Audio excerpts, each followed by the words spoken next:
Uh,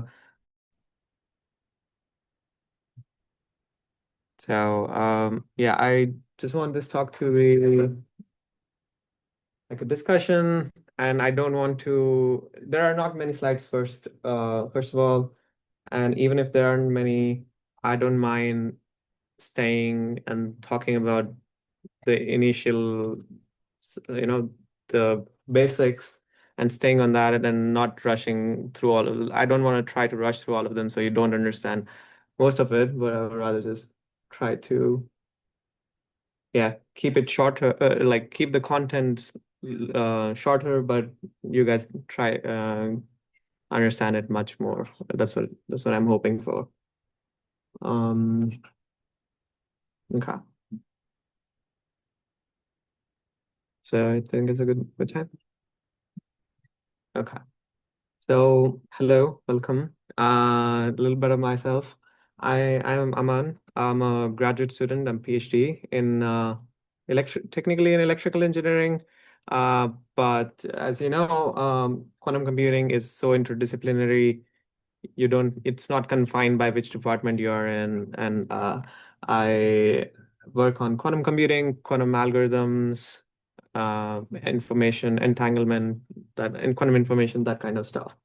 I'm a part of Professor Pranaya Naring's group. We are based in chemistry department, but like I said, I my department is electrical engineering. We are in chemistry, but what I do is mathematics and physics and a little bit of computer science. So it's all over the place. And today, I'm going to talk about entanglement, magic, and I guess I'm not going to talk about magic state distillation. That is a lie. So, another lie is today is not 30th. I don't know why, but my LaTeX was compiling to be late to 30th. So, anyway, show of hands, who knows about entanglement? Who has heard about entanglement? Who has heard about magic? No, that's new. Okay. So we'll just go through this and maybe introduce magic, as you guys are familiar with. And this is going to be a little bit interactive. I want to ask you questions, and I hope you guys engage with me. So just a basic introduction. The question of magic comes from the fact that trying to find what exactly is quantum, right? Like when we say quantum advantage. You might have heard of this term thrown around, quantum advantage, especially with IBM, Google, these companies saying we have achieved quantum supremacy, for example, some say. So, what exactly is quantum advantage? Or I can also ask, what exactly is it in a quantum state that makes it quantum, and how does it make it different from classical? Any guesses? Yes. So classically, it's like yes or no. It's binary. Right. Yes or no. But Right. in quantum, it could be yes, no, or both at the same time. Right. So that's sometimes called superposition, right? So there's superposition.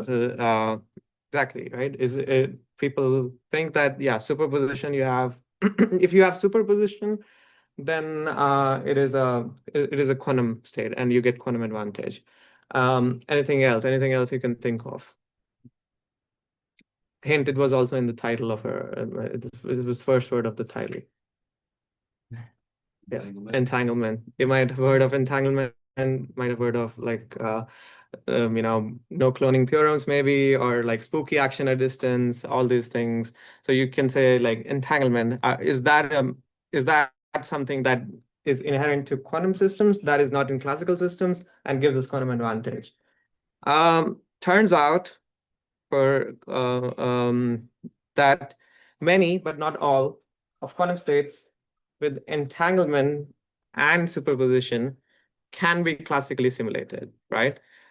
So when we and you can classically simulate any quantum state. The problem is it scales exponentially, right? Because you might have heard of this, that to represent 1 qubit, you need two qubits, you need 2 to the 2 bits. So the exponential scaling is like 2 to the n, right? So it's a 2 to the n scaling. But what I claim here is that there are some states in quantum states which have both entanglement and superposition, yet they can be classically simulated. And so then question becomes, what are the other states and how are they different from these states? And the question still remains, where exactly is the quantum advantage? But because if you can simulate these states classically, then you don't have any advantage in quantum computer. You don't, what's the purpose of building a quantum computer, right? And the answer that people try to give is it magic? So it's funny, like, people magic, but I think the authors who first came up with magic had an idea that they wanted to call themselves magicians. So that's why they just named it magic. It's just a silly name, but it is a well-described mathematical quantity in quantum. Okay. So, a little jargon. Also, this is universal quantum computation, right? Uh, what exactly is, do you know universal quantum computing, like a universal gate set? Have you guys heard about that? Right? No? Some of the gates. No? Okay. So in quantum computers, you have multiple types of gates, right? And there's Hadamard gate, there is S gate. I guess yeah, it won't go on recording, but maybe I can also use Blackboard at points if you need me to explain. But then there's S gate, there's T gate, there's C naught gate, which some of them you might have heard of. And not all of them form a universal set. What does it mean to make a universal set? A universal set is basically you can start from a initial state, any initial state, and you can reach any final state using a series of these gates. And turns out that H, T, and C naught form a universal gate set. There are sets which are universal, then there are sets which are not universal. And like an example of a circuit would look something like this. So a Hadamard gate will create superposition. A C naught gate creates entanglement, and a T gate introduces magic.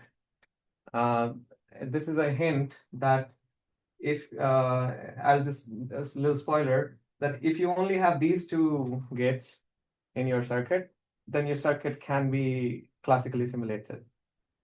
There are other conditions, but you can classically simulate that circuit. Okay.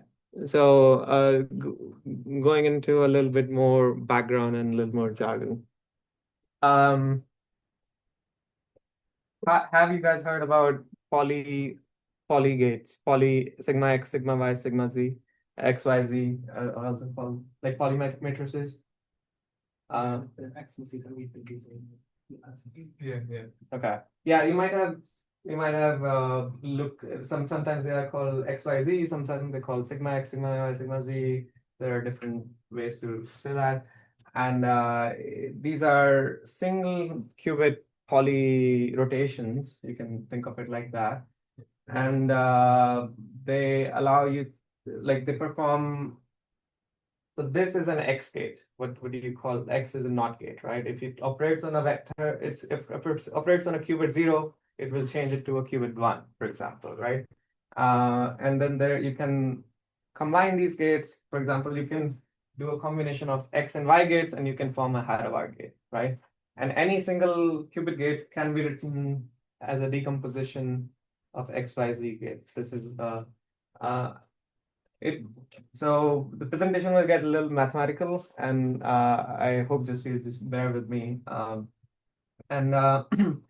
what's the thing is that we first define a polygroup. A polygroup is a tensor product of different polys, like 1, 2, 3, 4, n. So if you have n qubits, it means you guys are familiar with tensor product, right? Okay, good. So you can define a tensor product of n polys, that is a polystring.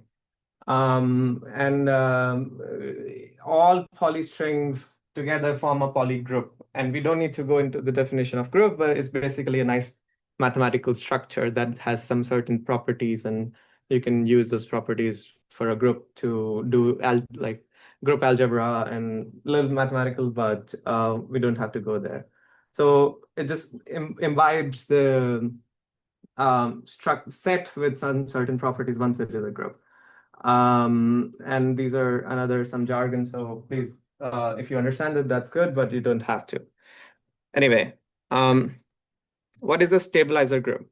So having um, having described a polygroup, if you take a quantum state psi and if you pick any element S from the polygroup S and operate it on psi, if the result is psi again, then that state is called the stabilizer state of S, and S is called the stabilizer of that vector. Yes. What exactly is stabilized? Sorry? What exactly is stabilized? What exactly is a stabilizer state? Yeah. Again, I know you guys are not super familiar with group theory, but it comes from that group theoretical structure. Let me continue. But stabilizer state, think of it as you operate with a matrix S on a vector psi, and the vector doesn't change. So the vector is an eigenstate of this operator, and the eigenvalue is +1. That is the very specific meaning that like stabilized states are +1 eigenvalue of some poly. Yes. What was the abelian one? Okay. Abelian basically means that it has to do with commutation of group, like A times B is not equal to B times A, and if it is in normal like matrices, for example, if you have two square matrices, right, and you multiply A matrix with B matrix, then what you get is not the same as B matrix with A matrix. Suppose you can multiply in both order, right? Matrices are weird. So that's like a non-abelian thing.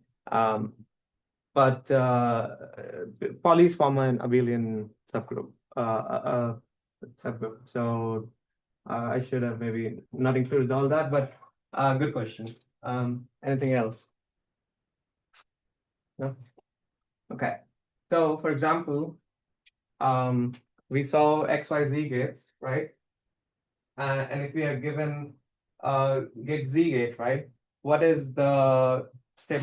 If you are any of you familiar, but what do you think is written on there?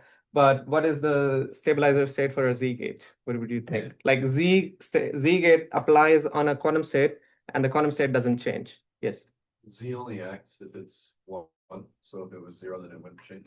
Zero, it wouldn't change, and if it's one, then what would happen? It would change the one to a -1. Yes, yes, you're right.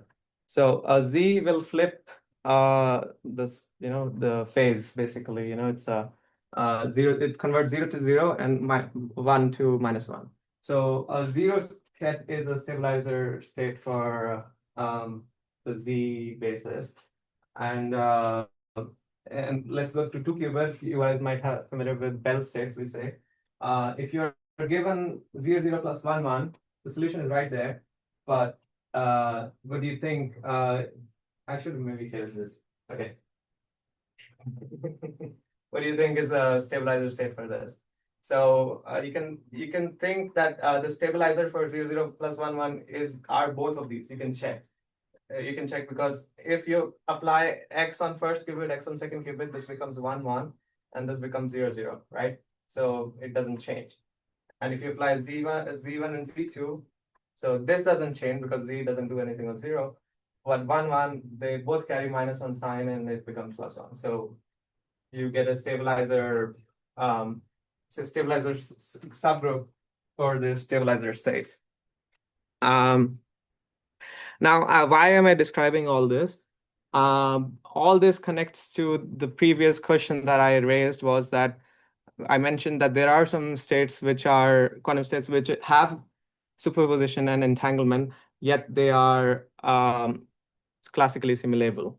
Does this state have superposition? Yes or no? Yes? Yeah. Okay, yeah, it does. It's a superposition of these two states, right? Is this state entangled? Yes.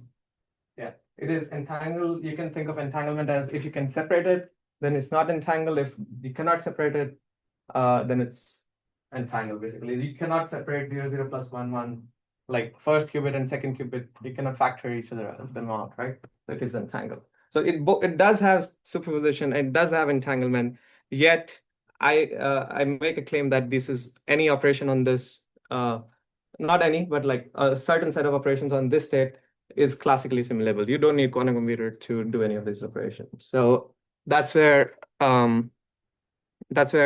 this stabilizer group comes from. And fun fact, this is like if you go into the theory of this is like the entire foundation of quantum error correction. Not entire, but like lot of quantum error correction codes are stabilizer codes. If you have heard of stabilizer codes, maybe, quantum error correction. That's like the thing that people are focused on these days, especially in research. Because what you want to scale a quantum computer is you want to be able to correct the errors. And a lot of errors are corrected using stabilizer codes. Okay. And finally, definition of Clifford group. For the people who are a little familiar with the group theory, Clifford group is a normalizer of Pauli group. What it means is if you take, you guys know unitary matrices, right? You assume that I'm assuming that much familiarity. If not, that's okay. You can tell me. But if you have a unitary matrix U, which is 2 to the n cross 2 to the n, and you conjugate any Pauli, then the result is also in the Pauli group. And Pauli is what we just studied last time. So what it means is that if you take an element from Clifford group and you apply on a Pauli element, Pauli subgroup, then the Pauli group doesn't change. And okay, I'll tell the implications later, but these are the elements of Clifford group: a Hadamard gate, S gate, and a C0 gate. So anything that any circuit, for example, think of any circuit that has these three components, these three gates, is a Clifford circuit, is part of a Clifford group. And what it means is it's acting Pauli to Pauli. Now, for the final culmination of all these three things is the Gottesman-Nil theorem. That is the claim that I have been making, that a lot of quantum states are classically simulable. So Gottesman and Nil, two great scientists, they came up with this proof in 1999, I think, very early. What they say is if you have a state which is prepared in a computational basis, let's say 0 to the n, and if you apply gates which are from the Clifford gates, like a Clifford set, HSC0, and measurement is in computational basis, which basically means you're measuring 0 or 1, then that whole circuit you can simulate classically. For computer science people, it means in polynomial time, like complexity theory, like it's polynomial time. Doesn't take exponential resources, and the intuition is that because these gates map Pauli to Pauli, so what you can do is you can just make a table. So you start from, let's say, 0, 0, 0, and then you apply HS, some set from this. And then you can do is you can keep basically any application of this gate is like you can look in the table of what this operation does to 0, what this operation does to 1, what this operation does to 0 plus 1, what this plus 0 minus 1. And because the state is confined within these operations, the whole computation just becomes like looking up a table. And that's why the complexity is, I think, n cubed, O to O(n) cubed, basically. And this is like a brilliant and yet simple theorem, which made people skeptic that, like, can you even find quantum advantage? But then there are states which are not stabilizer states. There are gates which are not stabilizer Clifford gates that are involved in quantum circuit, and that's where we are trying to reach to a quantum circuit that can do those. Also, fun fact, those gates have not yet been implemented on uh, actual hardware. I mean, there are some experiments, but if you have heard of any experiment that they say, oh, we did quantum error correction, like for example, Quera or whatever, like they try to do minimal quantum error correction, that is all in stabilizer states and stabilizer bases. They're not doing anything beyond what we can do classically yet. So the goal is to reach to a point where we can apply non-Clifford gates. And this is what I'm going to talk about a little bit. Yeah. I want to make sure everybody gets or yes. Of course, yeah. Are people like, do they get like the significance of this theorem?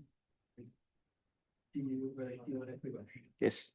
So if these can be simulated classically, Mhm. so what computational advantage am I getting like using this instead of using like a classical? Yeah, that's a really good question, and the answer is none. You're not getting any computational advantage if you only use. So if on your quantum computer, let's say you build a quantum computer, right? And you choose. So when you're a hardware engineer, you can choose what kind of gates you can have on your. I'm not a hardware engineer, so this is like I'm just speaking abstractly. You can choose what gate set you can have on your machine. And if your gate set is only capable of doing these three gates or any of two of these gates or whatever, then you don't get any advantage at all. Then you might as well just buy an Apple MacBook or something, because that will do any. You can take really deep circuits. You can take any high number of qubits. It's just classically, scales as O to the n cube, I think. So if you have 10 qubits, you just need maybe like 1,000 bits of data, which is polynomial time, right? So you can efficiently simulate any of the circuits. And that's what many people try to do, is that for example, sometimes you need to validate your quantum computer results or something, right? You can run like Clifford operations, and you can simulate them classically as well, and you can look at that on simulation as well. Good question. Anyone else? Any other thing that sticks out that you want to talk about here? Yeah, I just feel like with the understanding of like the last bullet point there, that's probably the highlight of why this is classical simulable. You guys get that or not really? Maybe raise your hand if you feel like you get that. Get what? Like the last bullet point here, like why this theorem states that it is like classically efficient to simulate computations. Yeah. Okay. Yeah, maybe I'll reiterate it. So for a general quantum state, n qubit requires 2 to the n dimensional vector. Like I said, it scales exponentially. But for a stabilizer state, what you can do is you just keep track of the n qubit state and like initial state, and then you just keep track of at what qubit what operator you applied. So it's just a list of n operations, right? You're not keeping a track of whole 2 to the n vector. You're just keeping track of, oh, you applied n operations here, you applied n operations here. I mean, you can think of it as simplified. It's a marker. I think there's any chunk here right now. That's okay. Okay, that's okay. But you can think of it as a circuit as depth, right? Like one layer of gates, second layer of gates, third layer of gates, fourth layer of gates. And if each layer of gates only has these operations, then you are just needs to update those n values. So you're just updating n values, and that's why it's very efficient. Okay. A little bit of, like, I promised geometry on my title, so here's the geometry. Is that the geometric interpretation of this, if you look at it, how many of you are familiar with block sphere? Block sphere, okay. So what is a block sphere for people who don't know? That's okay. It just represents, for a single qubit, it just represents your quantum state in a sphere, basically, right? And this is your sphere, and this is like zero state, this is one state. Sorry, this is zero state, this is one state, this is maybe like plus state, what you have looked at is minus state, and then there's like iota state and minus iota state, basically, which is like you have this six poly bases, what we call, right? And this is the whole sphere, Are you familiar with pure states and mixed states? No, no. Okay. I won't go too deep into them, but just know that quantum states are not only confined to the periphery, to the surface area, but anything inside can also represent a physical quantum state. That is also what's outside is a pure state. And when I say pure state, it means that what's the best way to think of it? So superposition is, you have in superposition you have two quantum state a superposition. So the amplitude squared is probability. And think of you take one state and you take two state and you make a classical mixture of it. So there is two things. Superposition is a quantum mixture, and mixed state is a classical mixture. If you can't imagine it, that's okay. I'm not going to go too deep into it and confuse you guys, but just know that you can go inside. And what Gottesman-Nil says is that anything that is inside this octahedron, you make this octahedron by connecting all the poly bases.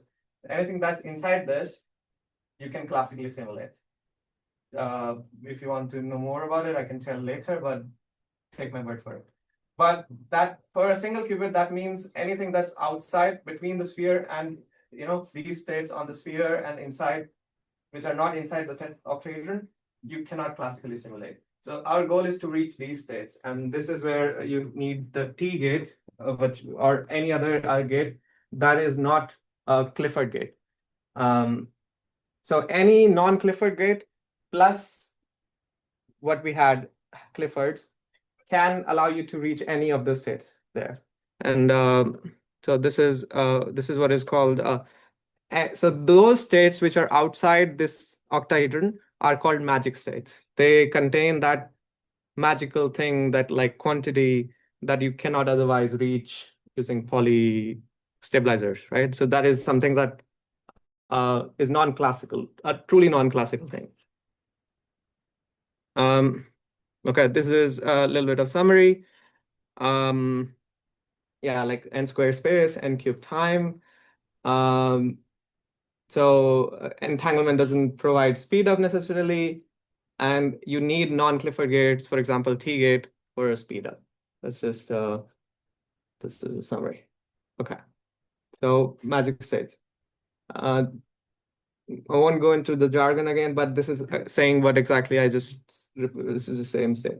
And mathematically, this is the T state. You can see the T state is a superposition of 0 and 1, but it's not a simple position. Like you look at 0 plus 1 by root 2. That's the simplest thing that you might have looked at, a superposition. It's like a little bit of a weird superposition. And then there's the H state. And I'll show you how they look in the next slide. But can you look at it, and do you have a guess where they might be on the sphere? I showed you the sphere. Okay, I'm gonna go back. This is the sphere, right? Any guesses where H and T gates would be? Yeah. Where? I don't know how to Like describe this? it. A diagonal? Somewhere in this direction. Somewhere in this direction, like this? Kind of. Okay. Let me rephrase this question. Which states do you think are the most magical states in this? If you had to think of any state that's on this, like outside this octahedron, but on like somewhere, yes. If you're looking at X, Y, and Yeah. Z axis, the Yeah. one that's like in the middle of all of them. Right, but not right. in the sphere. Yeah. That's amazing. That's really good intuition. That is perfectly. Yeah, that is one of the most magical states that we will label it later. One of the states, H and T states, we saw is actually one of those states. So spoiler alert, I'll show you the picture, but one of the states is like equally distant from all three axes. So how many of these states will exist? 8. Yeah, because you you have it at the bottom as well, right? Like you have Oh, each, so so think of it like from the center, there's a ray going that intersects the face at the center, right? And you have eight faces, it's an octahedron, so you have eight such rays. So you have eight such highly magical states. Then there's this other, which is not like as magical technically, but it is also a really important state, is you can think of a ray coming from the center and intersecting the edge at the middle and going outside. So how many of these states will there be? So, oh no, there would be 12. 12, yeah. Great. Yeah, there are 12 edges, 8 faces, 12 of those states and 8 of these states. And we will see shortly. So one of them is this, one of them is this. Any guesses which is to which? I will Why reveal. is there folks?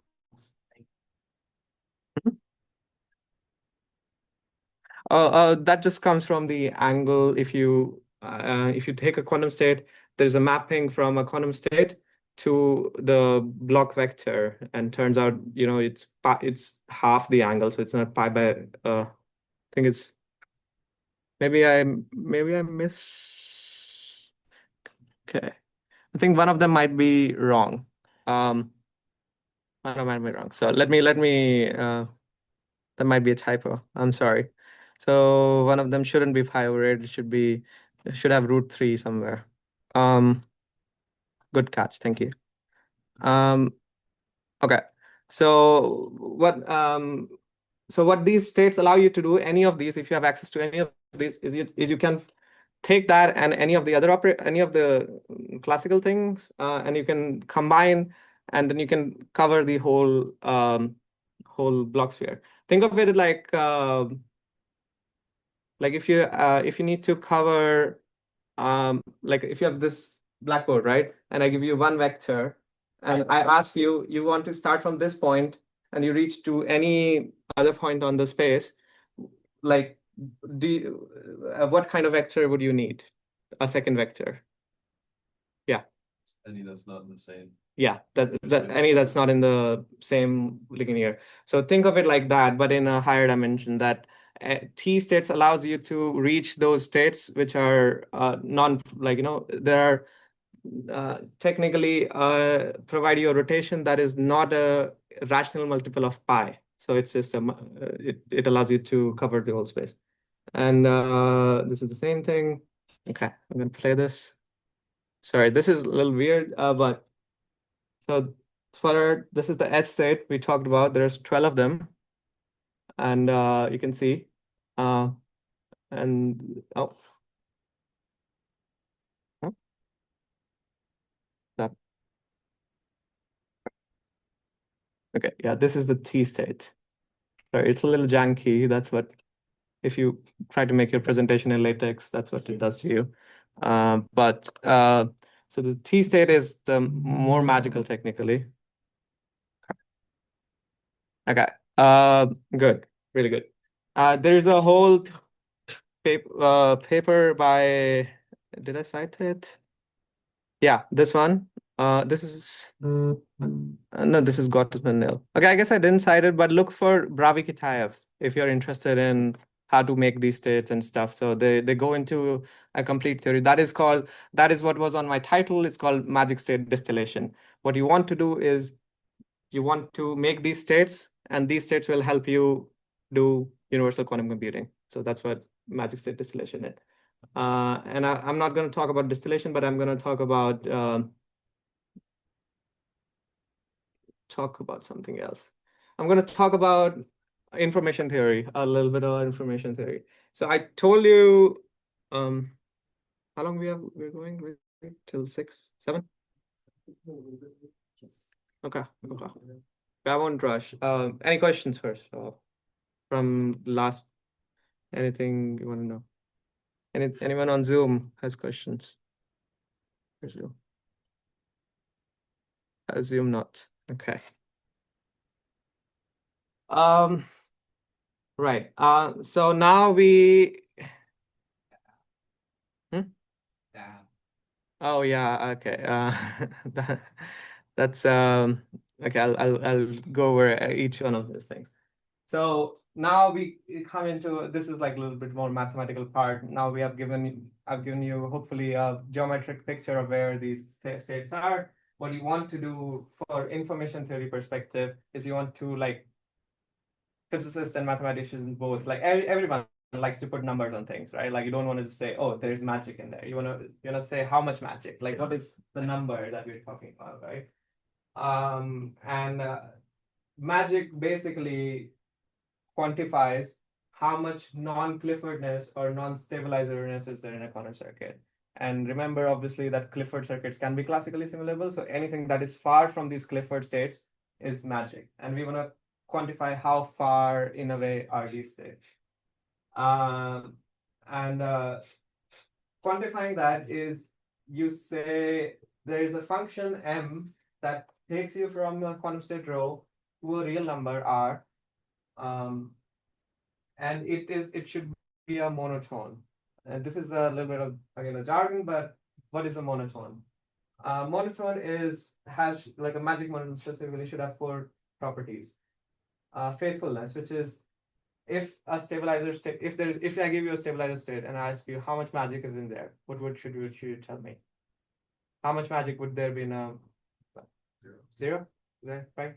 So that is the faithfulness. It's like stab is basically stabilizer states. That's what it is. So if your rho, which is your state, is in then monotonicity. If I pick a state rho, and it has some magic, let's say some X amount of magic, and I apply Clifford gates on it, what will be the magic after I apply the gates? Would it be greater or lower, or what would it be? Yeah, The same or less? the same or less. Anyone else want to take a guess?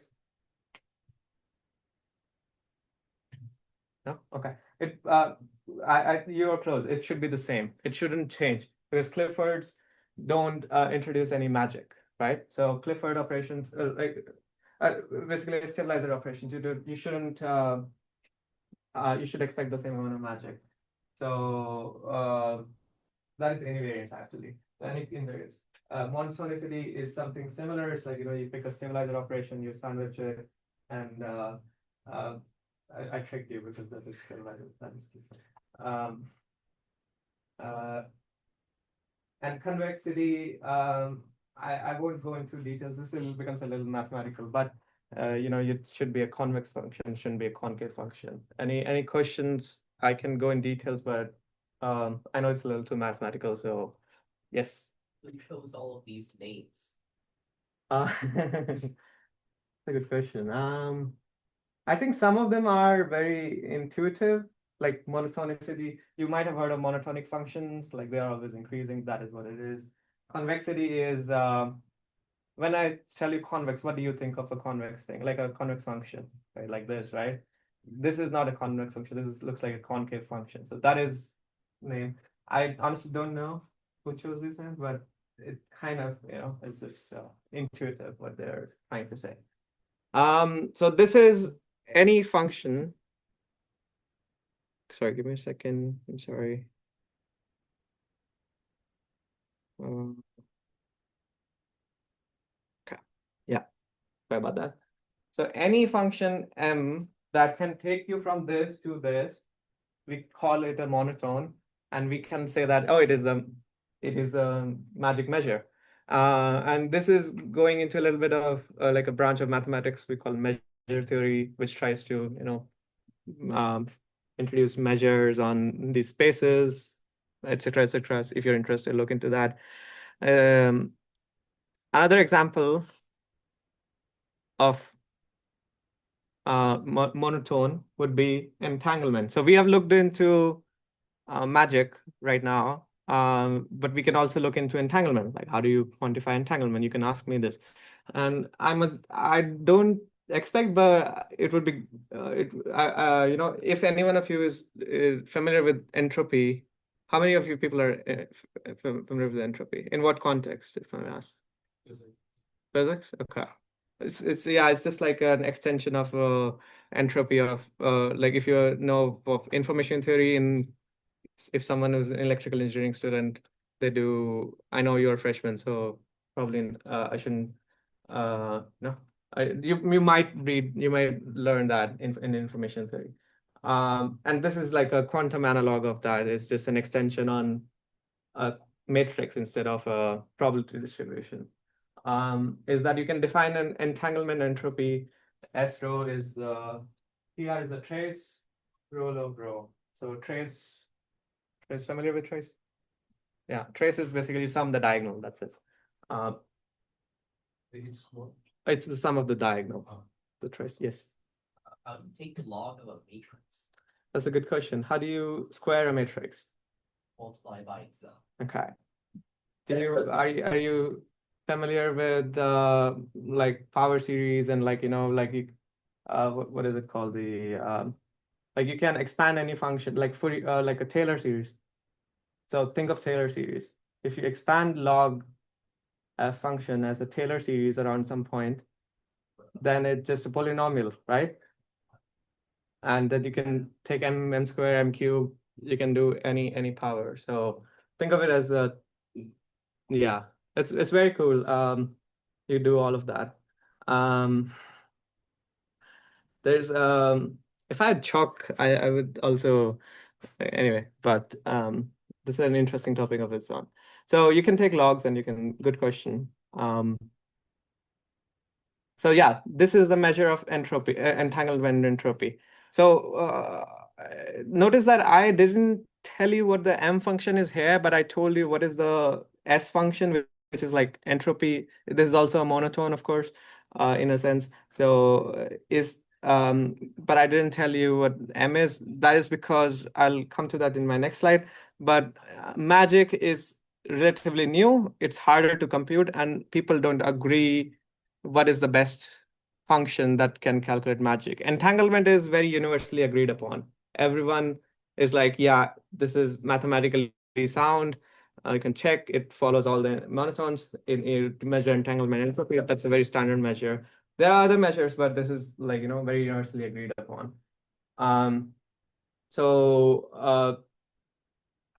You can calculate entanglement over taking a partial trace. Okay, should I go into this? Should I go into reducing? No, that's okay. It touches, it's a whole can of worms. And this is, maybe I won't go into it, but this is like where my research leads into personal. So I guess if I get time, I'll show you the slides. I won't go into details. So but I told you that there's not agreed upon measure, but that doesn't stop physicists and mathematicians to coming up with things, right? Like they just come up with fun functions to put number on this magic thing. Not that everyone agrees on it, but it's called it's another entropy function, but it is a stabilizer Rene entropy. So this function looks like this, and it's a little ugly, where P alpha is this, and P is from the poly group. So to compute the magic of one state psi, you first of all, are you familiar with this notation? No? Okay. So ket, you know what ket is? Ket is a vector, right? Bra is a transpose of that. Okay. So you just take a transpose, conjugate transpose, to be exact. And if you have a square matrix between them, and so a square matrix n-dimensional times a n cross 1 vector, what will be the result? It's a vector again, right? As you get vector back. So basically matrices rotate like a unitary matrices.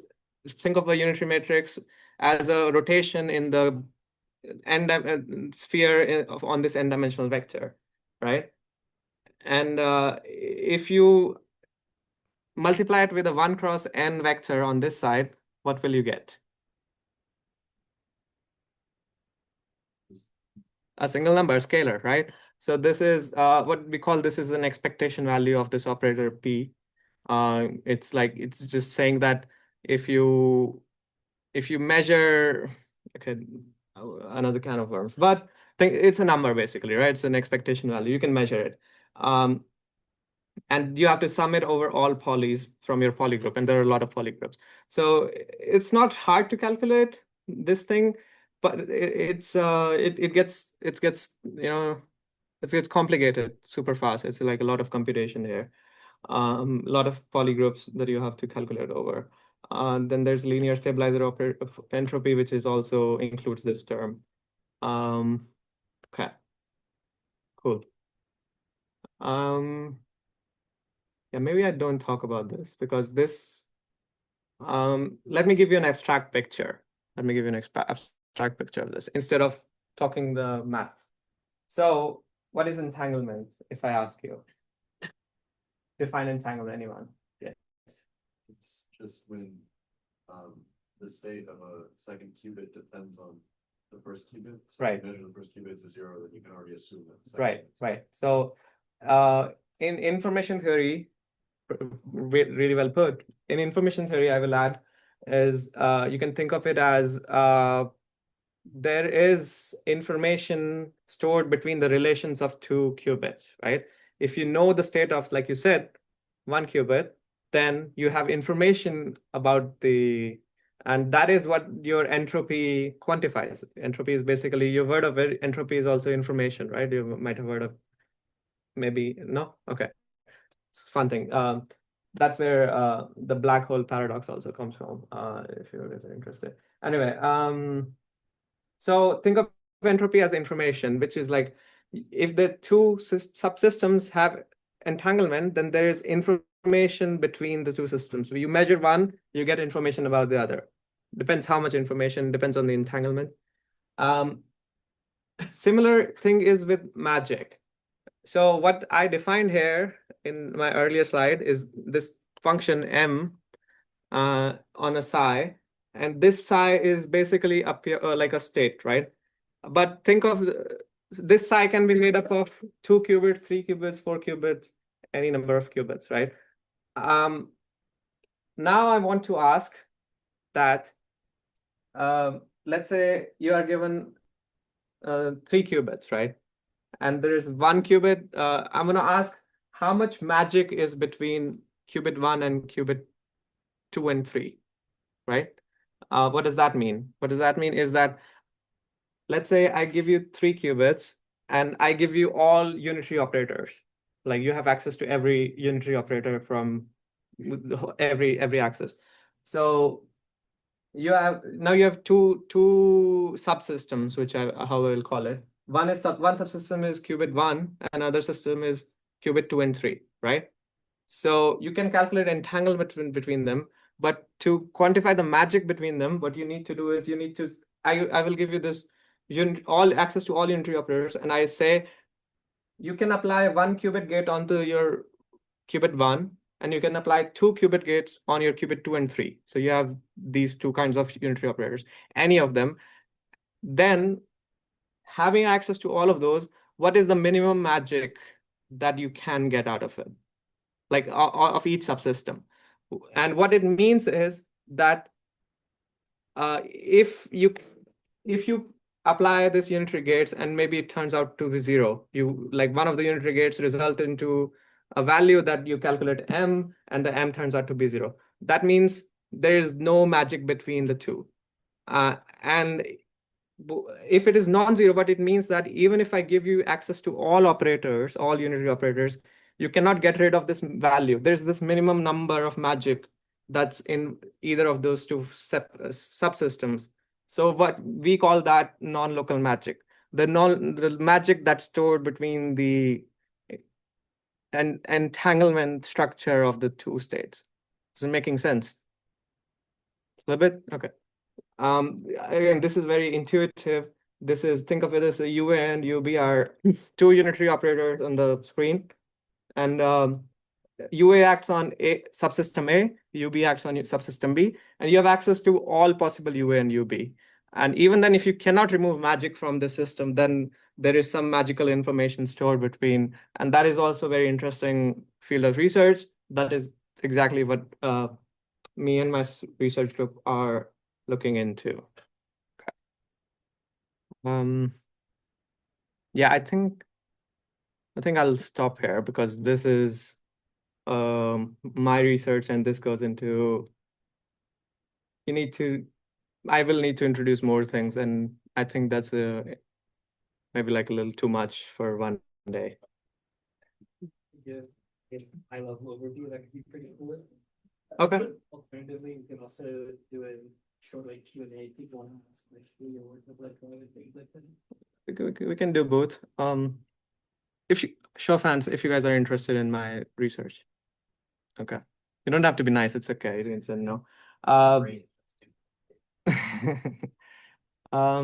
So my current paper that we are just finishing with two of the members in our lab, Tando, Tando, and people might know Tando here, and William Munizi, who's the postdoc, is we look at entropy vectors. What you can do is, I told you about this subsystem A and B, right, in a state.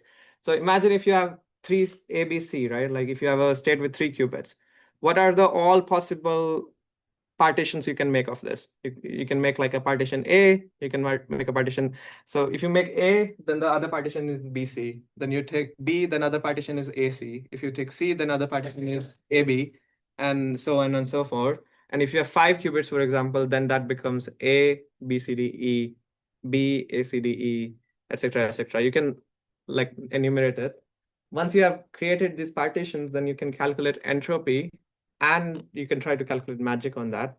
And you can look at, this becomes a vector itself. Look at, this is not a vector in your Hilbert space, or this is not a vector that will tell you about your, 2 to the, like a quantum vector. This is an entropy vector. This is what we call an entropy vector.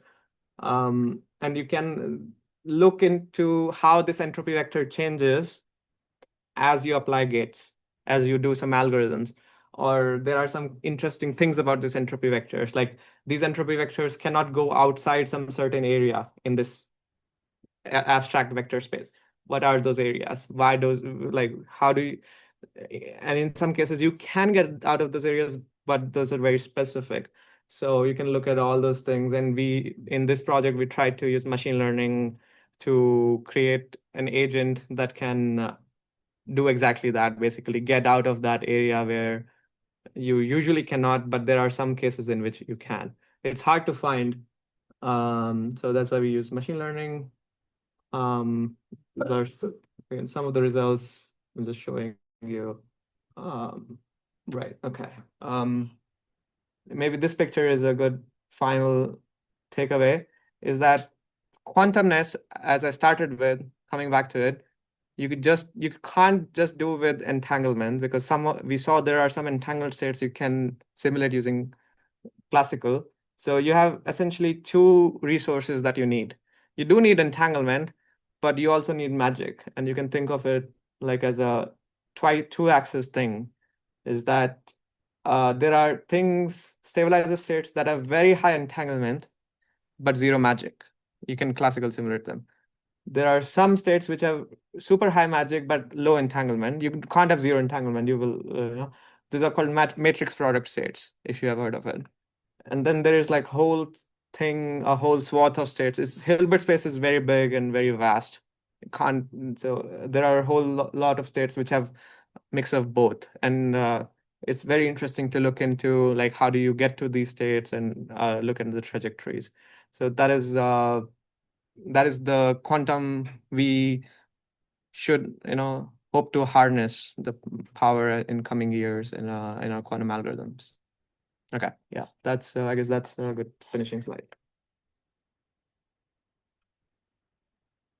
Thank you. Okay, questions?